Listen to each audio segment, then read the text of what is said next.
Okay, so I think we'll get started. Good afternoon, everyone. Thanks for attending this month's Teach Educational Rounds on smoking cessation and co-occurring opioid use.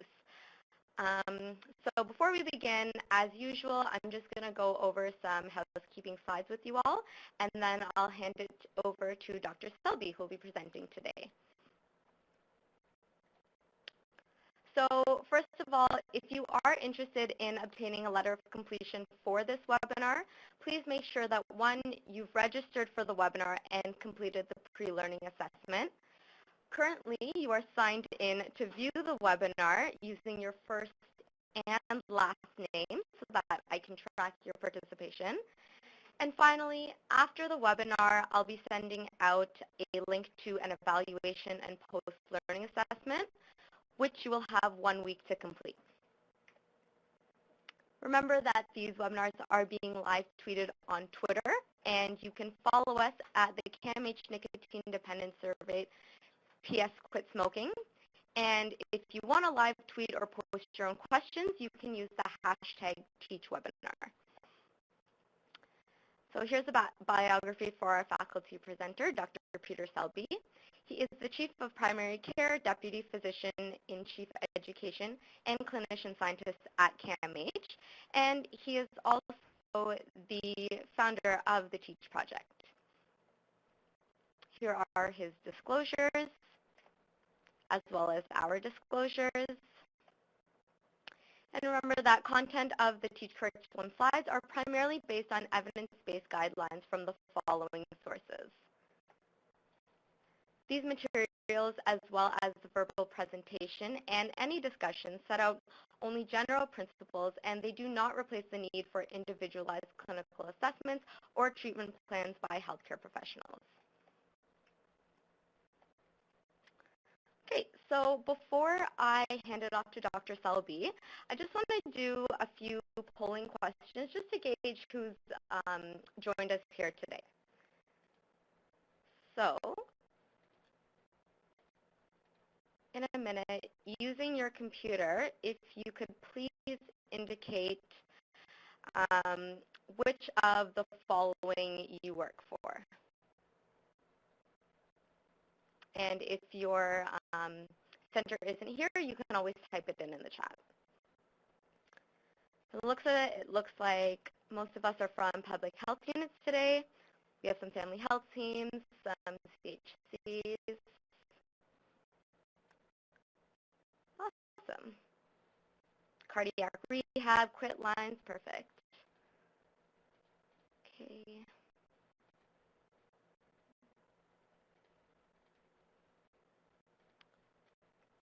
Again, using your computer, if you could indicate what your current discipline is, and you may need to just scroll down to see all of the options. A lot of registered nurses, health promoters, educators, pharmacists. Sorry, is this clear enough, or is it a little bit low? I'm trying to speak as loud as I can.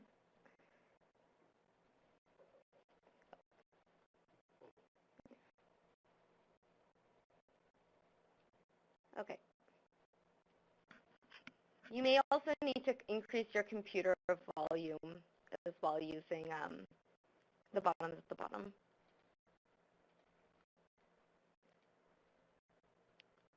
Okay, and finally, again, using your computer, if you could indicate which of the following regions your organization serves.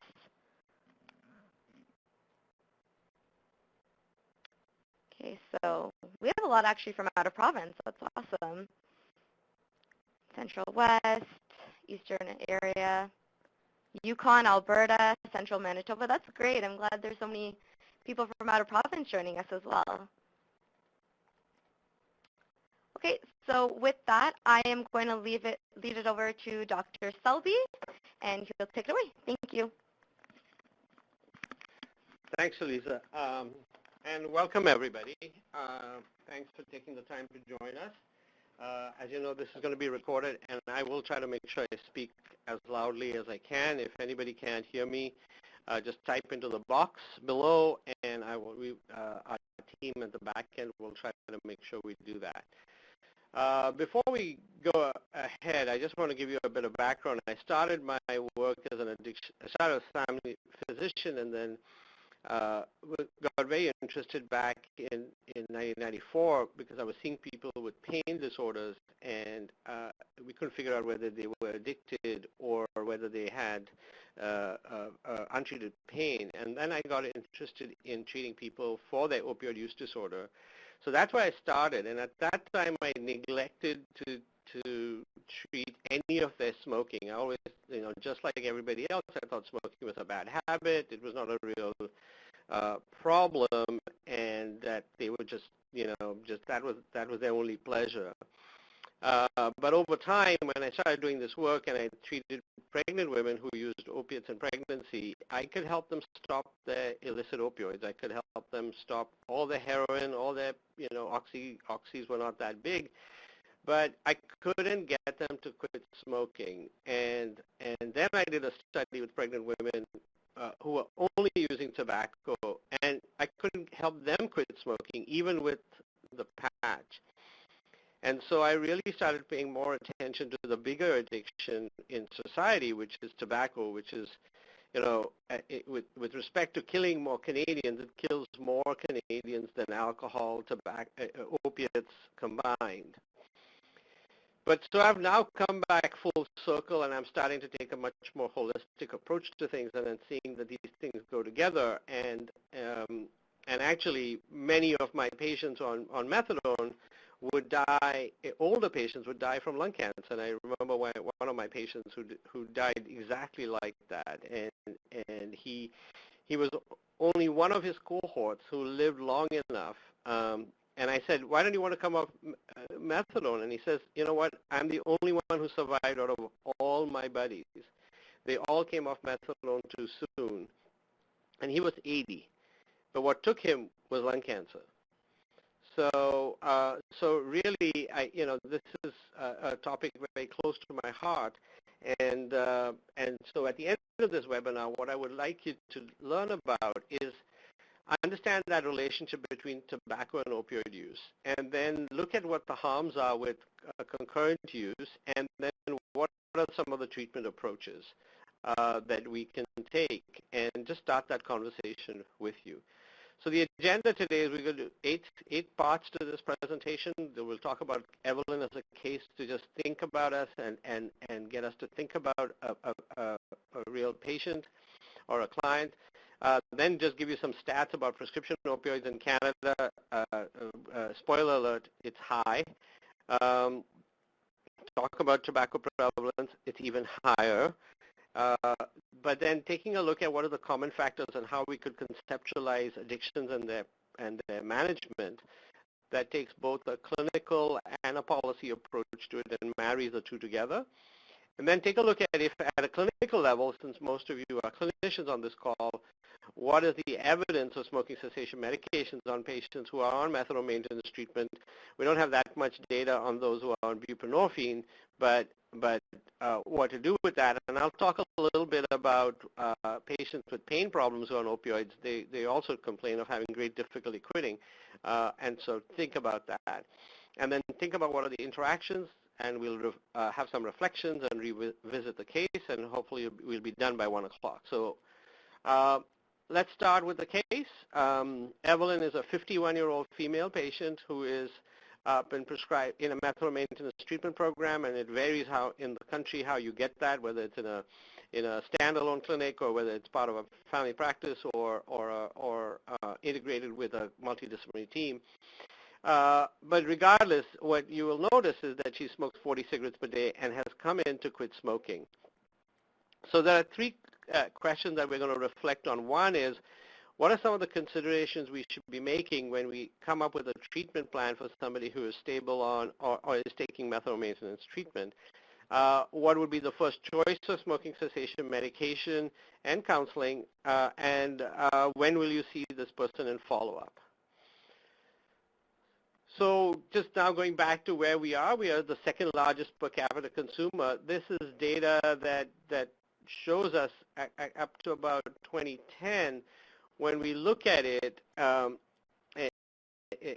is that actually we have been using and using oxycodone in large amounts, and we had some really big increases from 1998 to about 2002, 2004. It started really climbing up very quickly and went up by 203%, and mostly through oxycodone.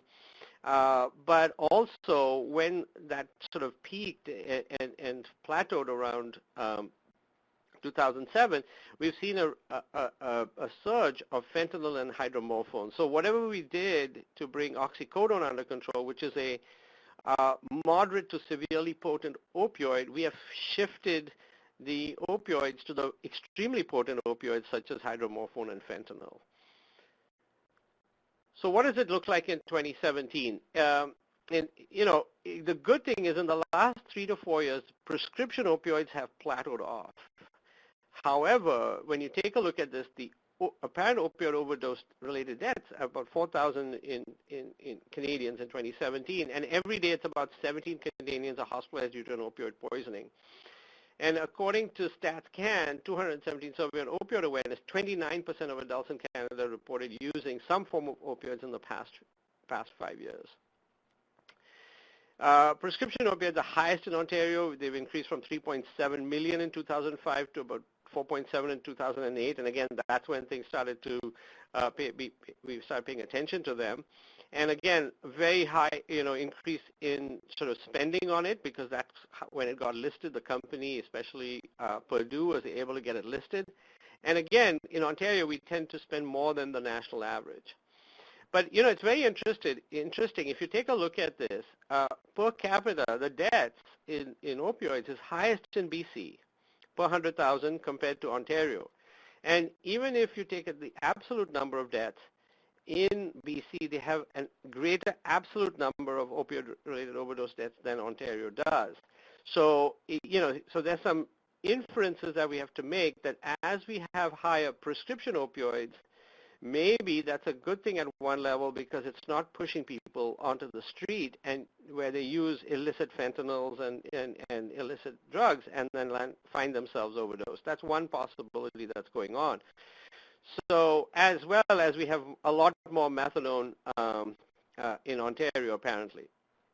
So there could be some protection that's going on in Ontario, or there could be other factors that determine why we don't see that level of overdose deaths in Ontario compared to BC.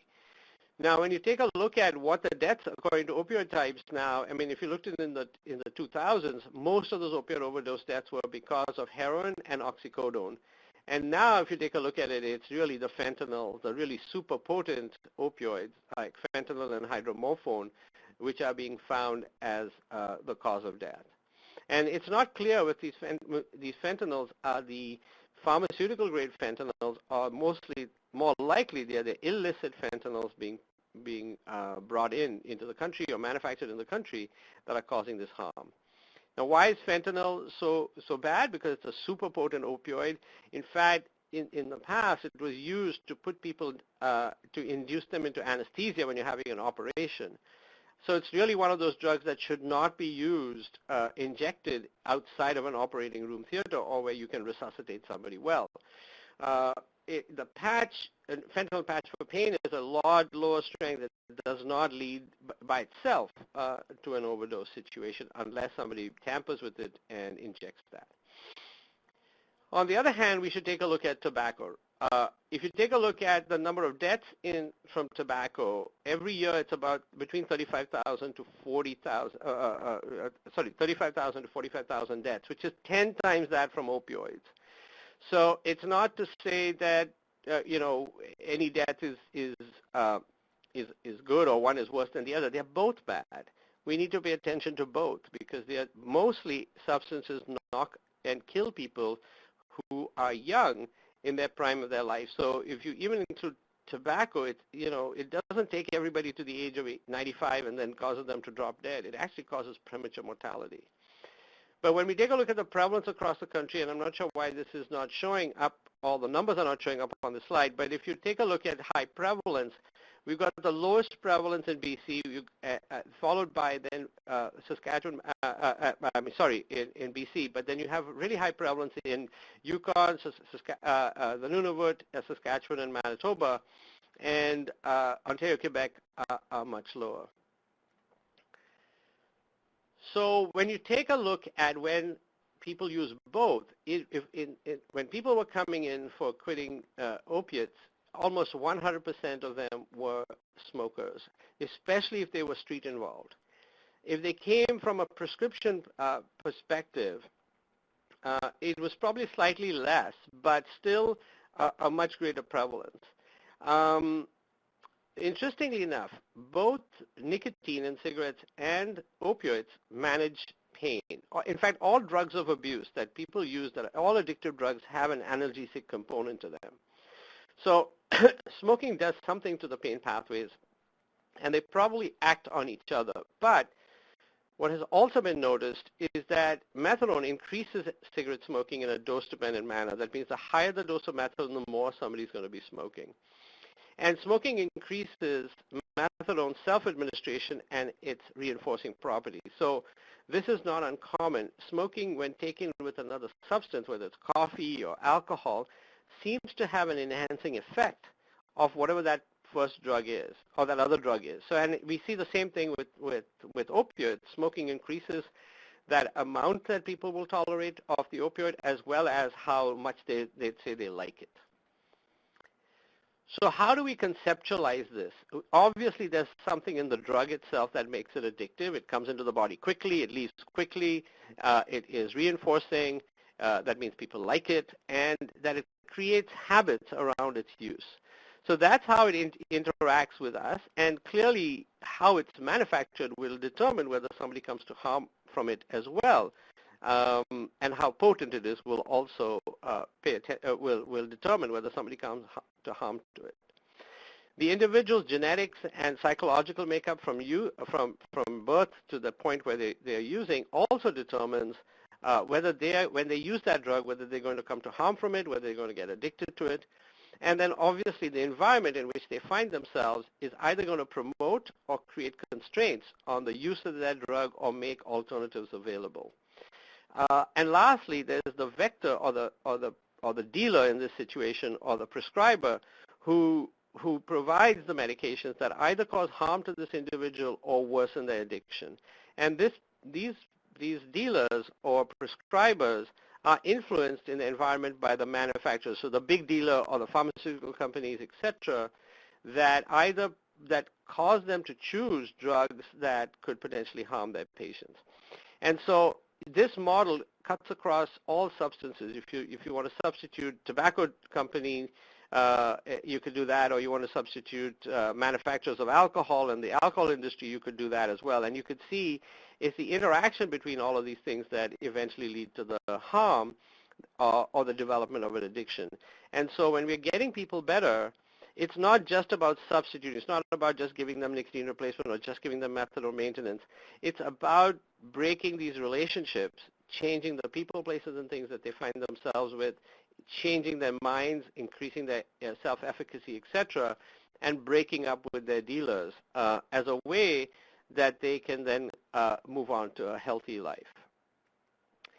Now, one thing I like to always show people is that, look, these may be the causes and determinants of it, but at the end of the day, the illness of addiction occurs in the brain circuits that have to do with intoxication and liking the drug, with the system that has to do with withdrawal and the negative mood that happens when people don't have it, and then the learning system of the brain that then leads to that typical preoccupation, so that even if you detoxify anybody, at the end of 1 year, if you detoxify 100 people who are using opiates or 100 people who smoke, at the end of 1 year, you'll only have 3% who are still abstinent, which means the bulk of people will go back primarily because the brain has not had a chance to heal. And clearly, that's what treatment is all about. So having looked at that, I'm going to switch now to the evidence-based interventions for smoking cessation in pooled studies. And in these studies, basically, there are only a small number of studies, and the outcomes aren't as great. There have been some studies done with Champix or varenicline, but nicotine replacement appears to be about 6 times the odds ratio of being abstinent at the end of treatment. So this is not long-term, end of treatment. So while they're taking the treatment, you're going to get them 6 times as much more likely to be quit, but the range is quite wide if you look at those confidence intervals, telling us there's a lot of variations. And again, not much benefit found in the second study where you added behavioral therapy such as motivational enhancement therapy and smoking cessation didn't appear to add much more. So it appears to be that we should be offering everybody who is in an opiate agonist treatment, definitely offering them smoking cessation and integrate it as part of their care. I mean, it's really bizarre. If people go into methadone maintenance treatment, they get tested for cocaine and get their carries or take-home doses taken away, or if they're using cannabis, then people get excited about it or don't get excited about it. But at the end of the day, these patients who get well from their opioids while being stabilized are going to die from their tobacco smoke. And there's no programming that has been put in place to help them. What we do know is contingency management for non-prescribed drug use during opioid addiction, and you take a look at it, is basically you do get longest duration of abstinence.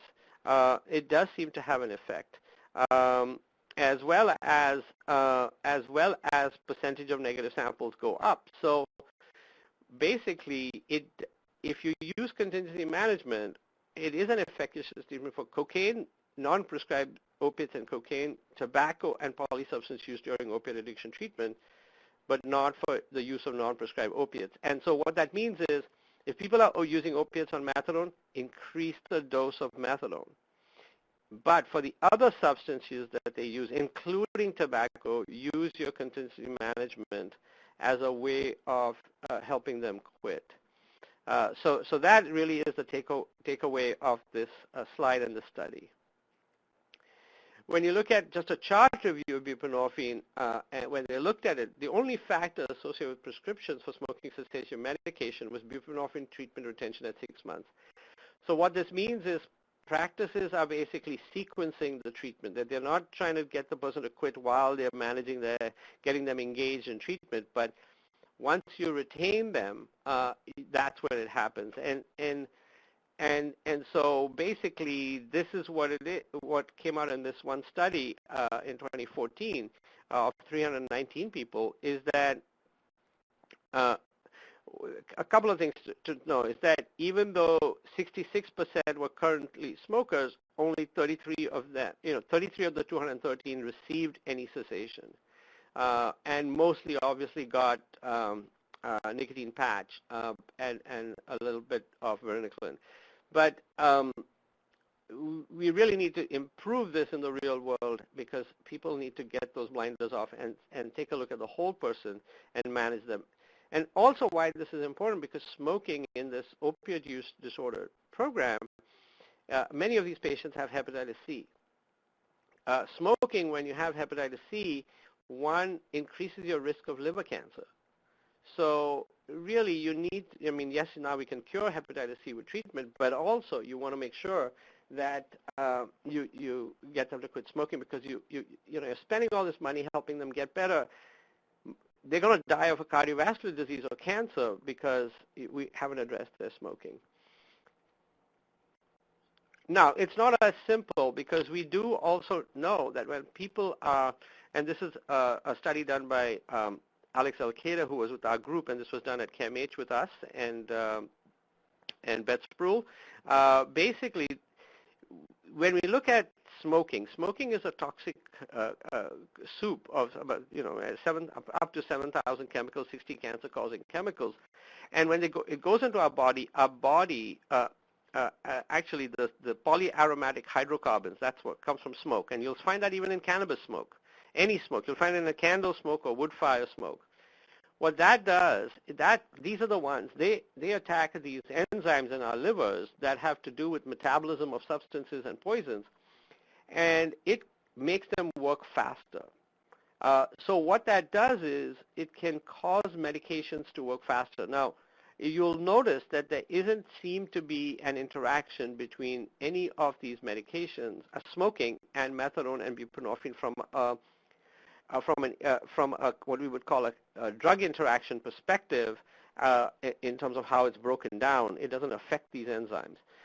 But when we looked at how smokers interact, it has to do more with what it does, the experience that the smoking does to the body in interaction with methadone, and it alters the way the methadone is experienced by the person.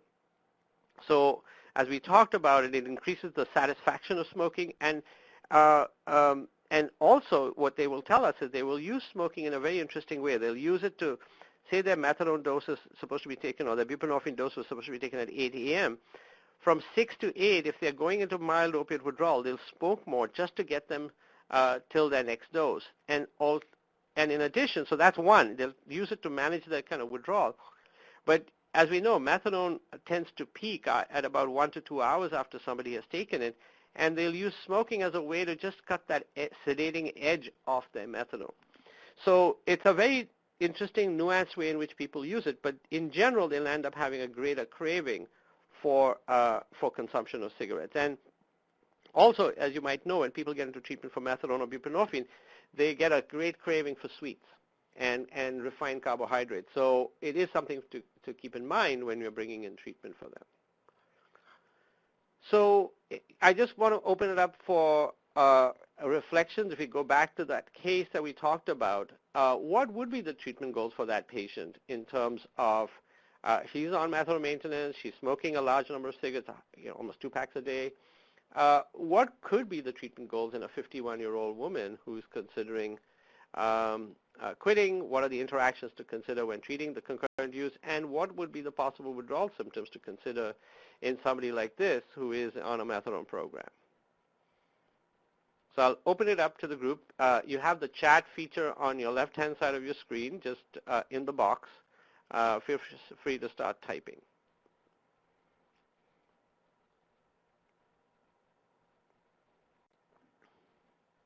Okay, we have Linda. That's great. Thank you. Oh, now we have multiple. That's cool.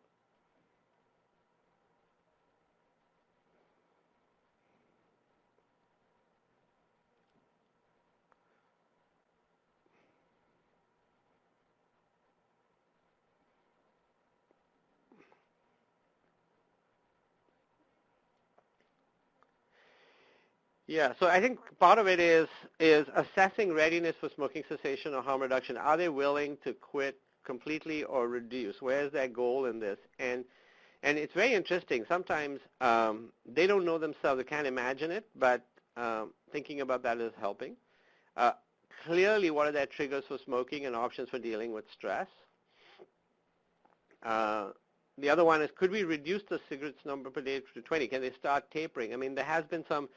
If you're using standard doses of nicotine replacement up to a maximum of 21, you would want them to start tapering down. But in this situation, you may have to use a combination, or you may higher doses of nicotine replacement. You may start them on a 21 milligram patch and bump it up within 3 to 5 days to 2 patches, or give them some breakthrough nicotine gum, lozenge, mouth spray, or inhaler to manage that. And again, depending on where you are, you may suggest a 50% reduction in cigarettes. And I can tell you that usually doesn't work out, because what happens is,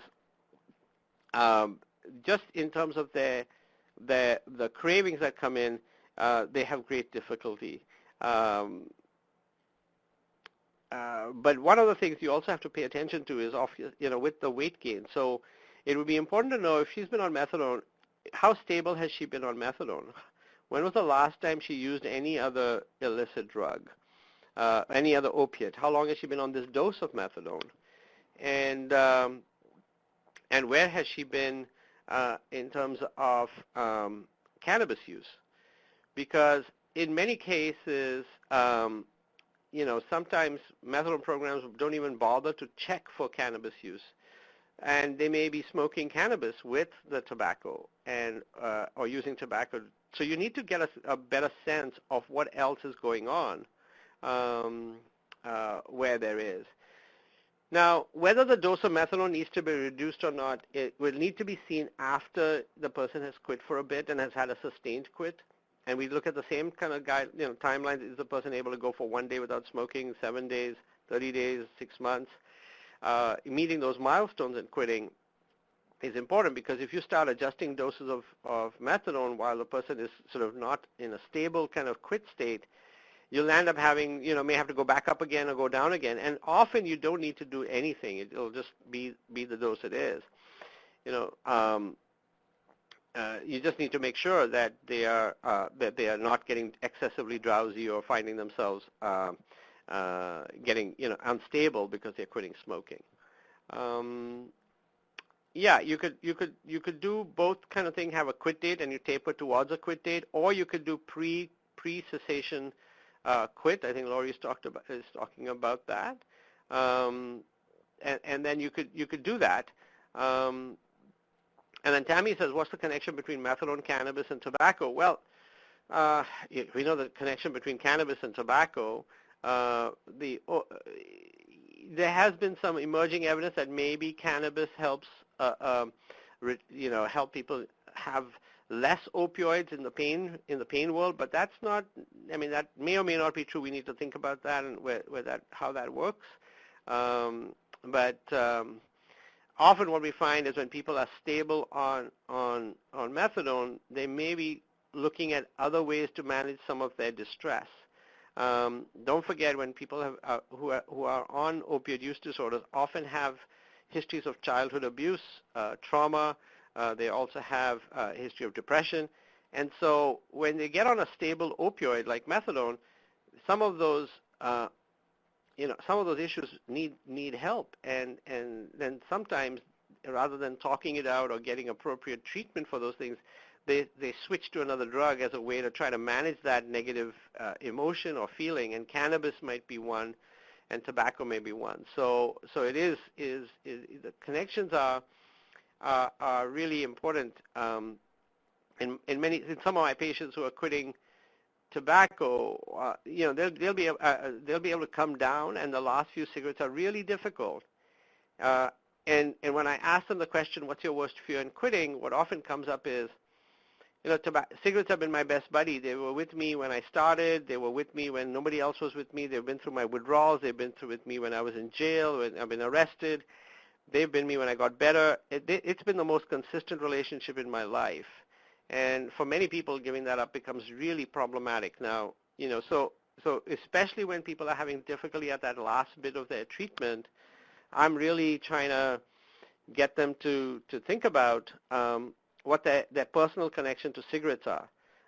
And often that's where we have to work through some of that last bit, because they're really having difficulty letting go. I think what Gerald talked about is looking at the overall picture. Absolutely. She's 51. Has she passed through menopause? Is she still menstruating? I mean, what are some of those issues? Don't forget, she's much more likely to have osteoporosis from her tobacco use at that level, and she's at risk for lung disease because if she's on methadone, there's a great likelihood that she's gained weight and she's probably obese. So you want to take a look at the whole sort of biopsychosocial picture. Does her partner smoke? Do her friends smoke? Does she, what does she do all day? All of those usual things that we would do in any addiction recovery treatment, whether it's for methadone or tobacco, we need to ask that. And you're right, she may be kind of ambivalent about stopping smoking completely. But again, you have to start somewhere, and I think that tracking time of day, keeping track of use, and is we know just getting people to reflect on their behavior is a very powerful way to change it, whether they quit or not. So if she's willing to put the sort of her cognitive capacities behind monitoring through the day and just making her living space tobacco-free and monitoring every cigarette she smokes, it's not a bad place to come up with somebody who is kind of ambivalent about stopping completely. But she came in to quit smoking, as Laurie mentioned, so we need to make sure that we don't inadvertently project say, well, you're not ready, because you'll be surprised how many times patients have surprised me and others, where you think, oh my God, there's so much going on and this person wants to quit smoking. They can actually sometimes be quite successful because that's the only thing they feel they can get some control over. So although there are things going on, we need to make sure that we don't inadvertently project our sort of worries onto the client.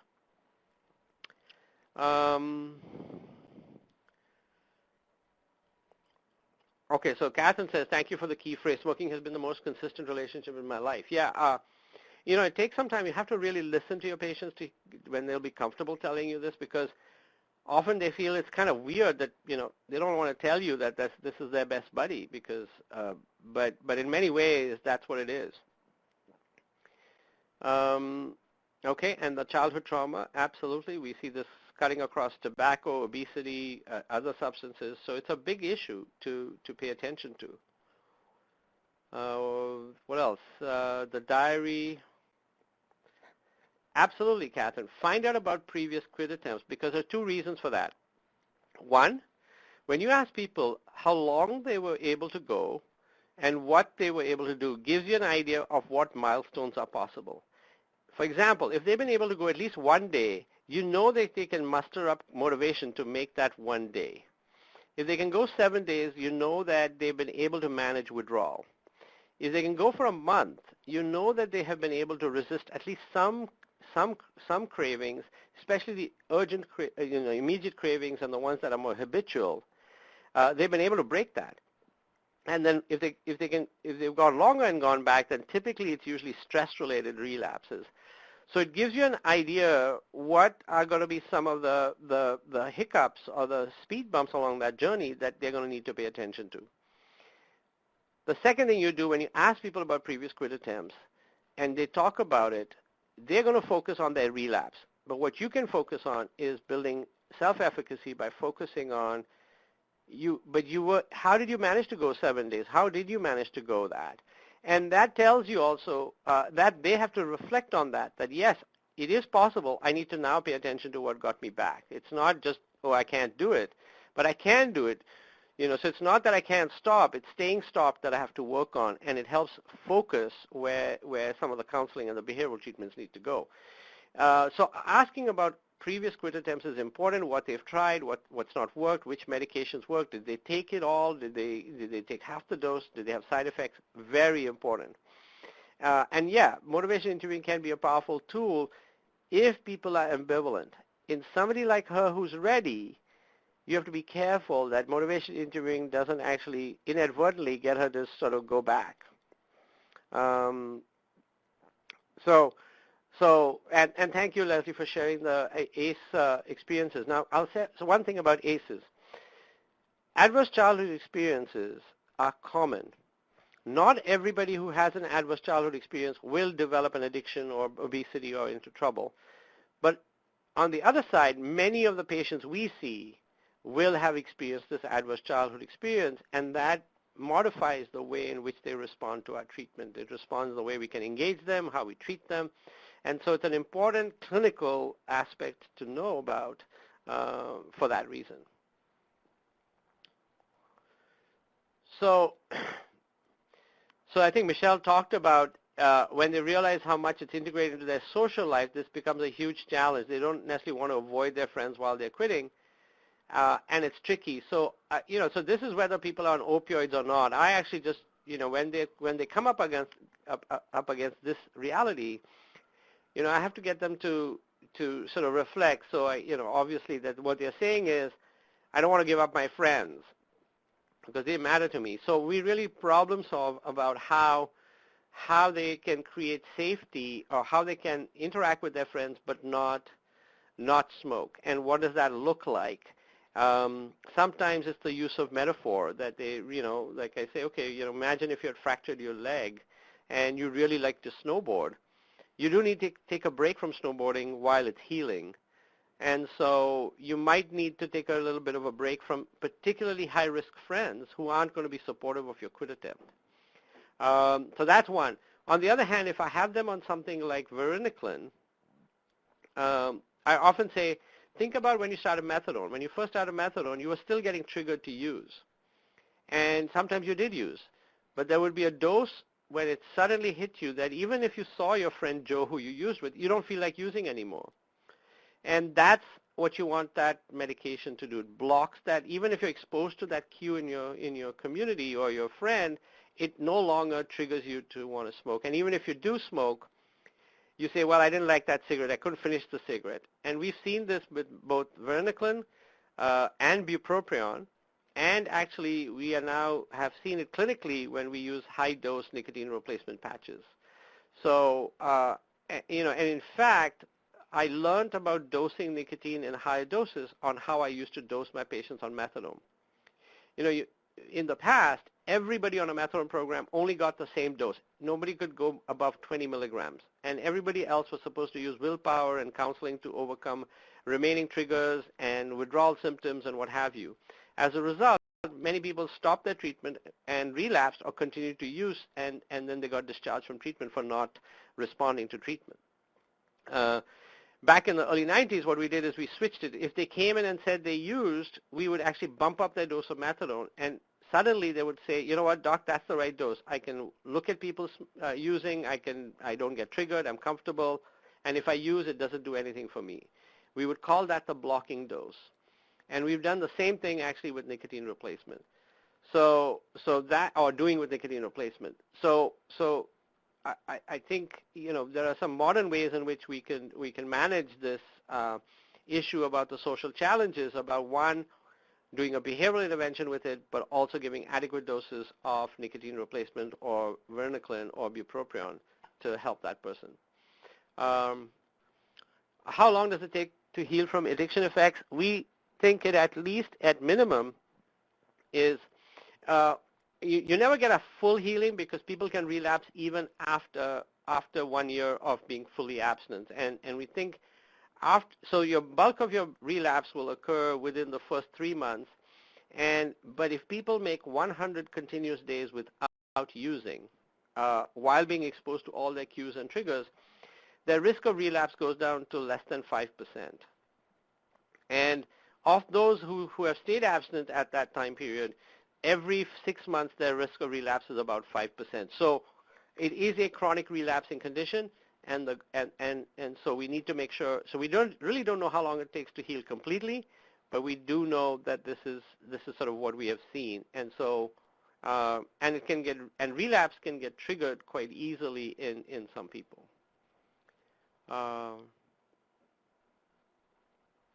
So asking people to give up substances they know makes them feel better is not realistic.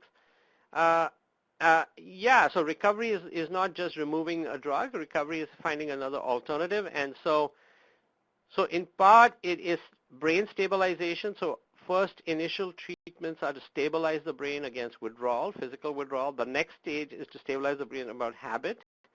And then part of the brain has to also figure out how to experience pleasure. And so in experiencing pleasure, it is through physical activity, healthy nutrition, and healthy social relationships, and good stress, not toxic stress. So that's why recovery from any addiction, whether it's tobacco or not, is determined by not just medications, but by these other factors as well. Medications are an important stabilizer and can do a lot for people, but they need to do these other things as well.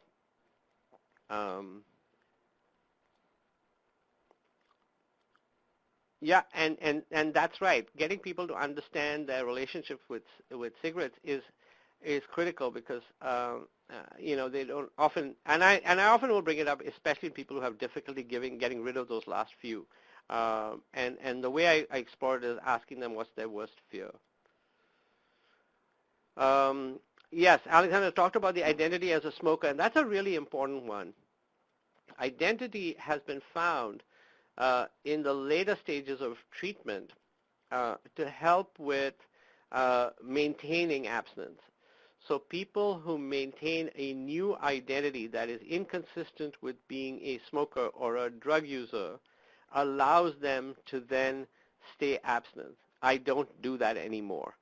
So sometimes there is that grief associated, but you have to have a gain frame with this. So we know some of the evidence suggests that getting a gain frame like I am now a runner or I'm now a productive member of society can help people become a lot less relapse. So example, in opiate programs, when people get back into the workforce, repair their relationships, become productive members of society, that becomes protective against going back. And they start breaking off those relationships with their dealer and the friends who use, etc., and move on to a new identity. Okay, so I think if this is okay, I'm just going to go with all the questions that are coming, and it's becoming a bit of a conversation. So with me doing all the talking and responding to your questions, but I think it's flowing, so I won't stop it. And with respect to positive choices, I think that's two questions I ask all my patients, whether it's in opioids or tobacco or both, is what would other people say are your strengths? And what would you say are your strengths? And how are you using your strengths to get better? And who are the positive influences in your life? And those are the kinds of things that get people moving away from that sort of social network of substance use, whether it's tobacco, opiates, or both, into a more positive, healthier way. And getting that frame shift in their minds is critical. So now practical, what is the highest combo dose of NRT patch that you would use for a 2-pack a day, 50 a smoker, not addicted to opiates or cannabis? I've gone up to 5 patches in some patients a day, but that's, my patient was smoking 100 cigarettes a day, and so we had to go up to 5, and he couldn't take varenicline, and he couldn't take bupropion, and that helped break most of his addiction, plus then we had to use PRN, mouth spray, but he was not toxic at all. It just completely calmed him down because he wasn't getting all those cigarettes in the way he was smoking them. So we titrate to effect. That's one patient, and we've had a couple who've gone up to 84 milligrams per day. But in general, if I'd only go down that path if I can't give them varenicline or bupropion. If I can, I wouldn't go up to that high dose. Usually, I go up to that high dose if there's nothing else. They won't either take anything else, or they can't take those other medications. In our opinion, this applies to the buprenorphine, naloxone, also known as Suboxone, as well.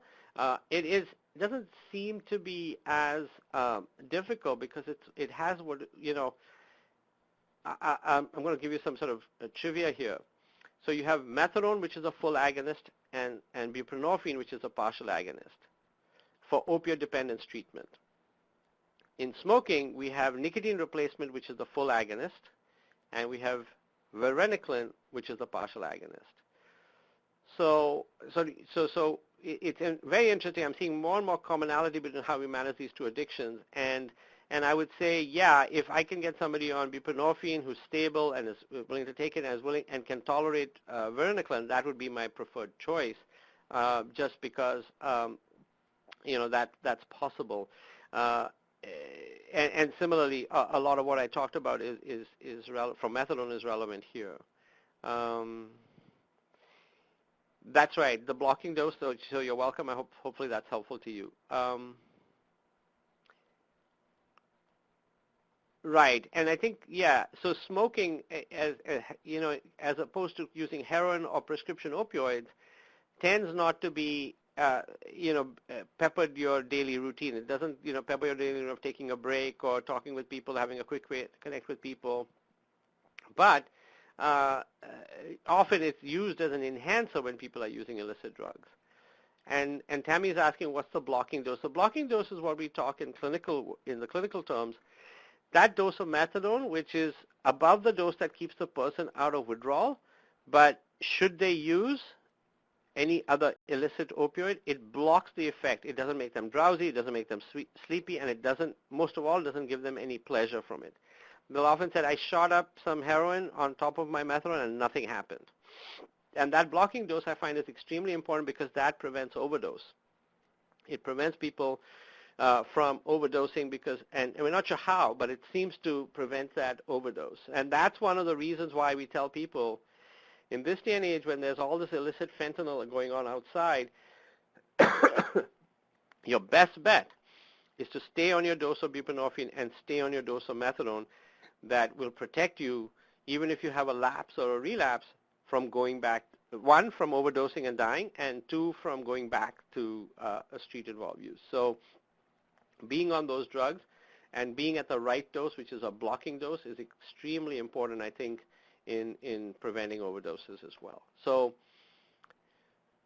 that's that. Now, I think I'm going to, in the withdrawal symptoms to consider here in this situation, let's say, for example, if you only started with a single patch, this woman is going to continue to smoke. And so she will have some withdrawal symptoms. And the withdrawal symptoms come in as anxiety and what have you. And you need to counsel the patient, because otherwise they're going to say, oh, my methadone's not holding me long enough. So you've got to make sure that they understand that the withdrawal they're having is because of nicotine and not because of methadone. And increasing the dose of methadone is not the response to nicotine withdrawal. Increasing the dose of nicotine replacement is the response to withdrawal. And generally, in these patient populations, you often need higher doses for longer to get them there. So hopefully you were very helpful. The people who were typing in responses, you typed in all the considerations, from the individual considerations of her context to her own personal motivations to her methadone and what that was, the dosing that is going to be required. In terms of first choice, we said we'd obviously go with nicotine replacement if that's available. But in many situations, I would consider varenicline because it's an easier dosing. It's one tablet twice a day versus with the nicotine replacement, you'll have to fuss and get much more of a higher dose.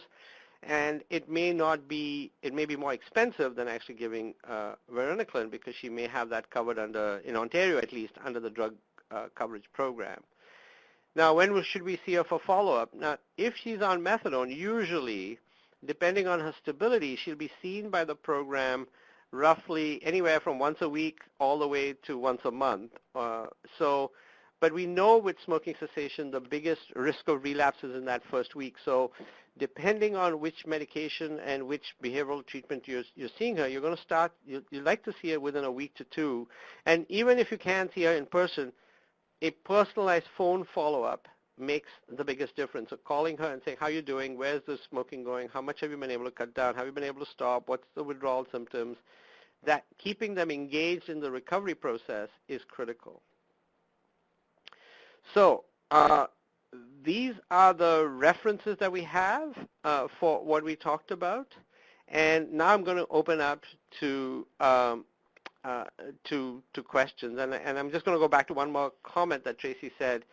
Yeah, the dose that doesn't make them sleepy and does not give them a pleasure high is exactly the blocking dose. And yeah, so when you look at the person, you will not be able to tell that they're taking either buprenorphine or methadone. So I'm going to open it up for questions, and I don't know if my team wants to open up the phone line to unmute for those who aren't able to type in questions or don't like to type in questions. But we'll open it up. We have 5-7 minutes left, so I can spend some time answering your questions.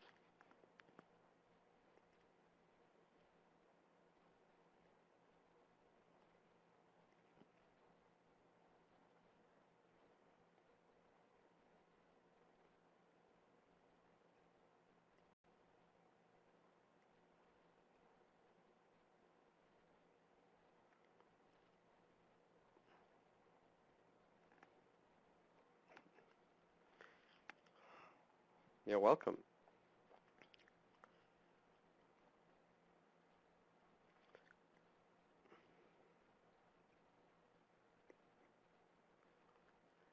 Yes, I said up to 7,000 chemicals in a cigarette. And they come from the tobacco plant itself, but mostly from the products of combustion. When you burn and you smolder something, it creates all these toxic compounds.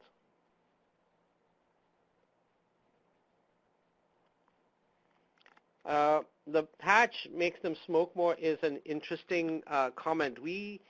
I'd be surprised that it happens. And I'd like to know more about that. I haven't come across that in my experience. Anybody else on the line can type in if they've heard that, and then I'll look into that. More about this cannabis and cigarette smoking. We have a recorded webinar on our Teach website, which we've done earlier on cannabis and smoking. You're welcome to take a look at that. And the relationship is close between cannabis and smoking. There's a lot of overlap right from the initiation. Cannabis can be a gateway drug to smoking and vice versa in young people. People tend to combine them when they use them, and when they use them both together, quitting can be harder for them. So that they seem to modify the effects of each other. The nicotine blocking dose, yes, I think we also have a webinar on that, but basically the nicotine blocking dose is, we've been taught that roughly for every cigarette, on average, a person gets a milligram of nicotine inhaled.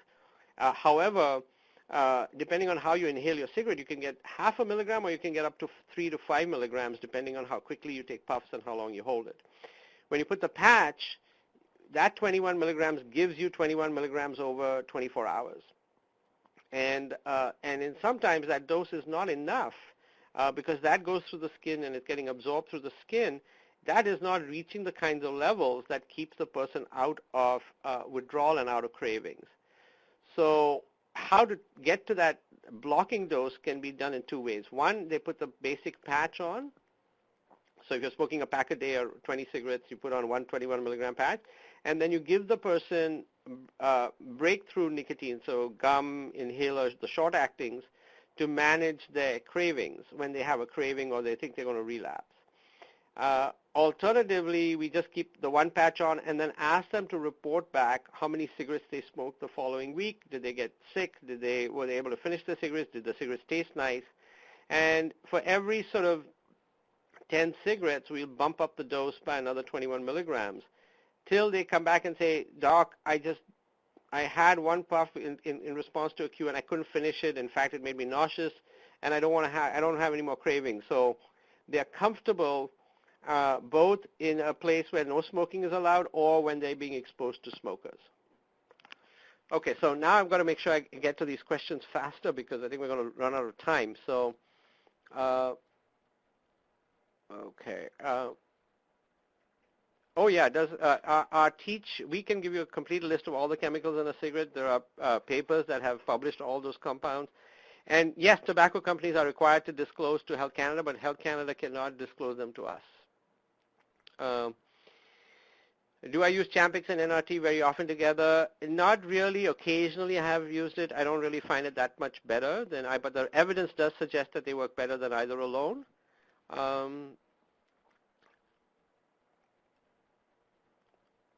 Yeah, in terms of cannabis and anxiety, yes, there's a lot of coexisting anxiety.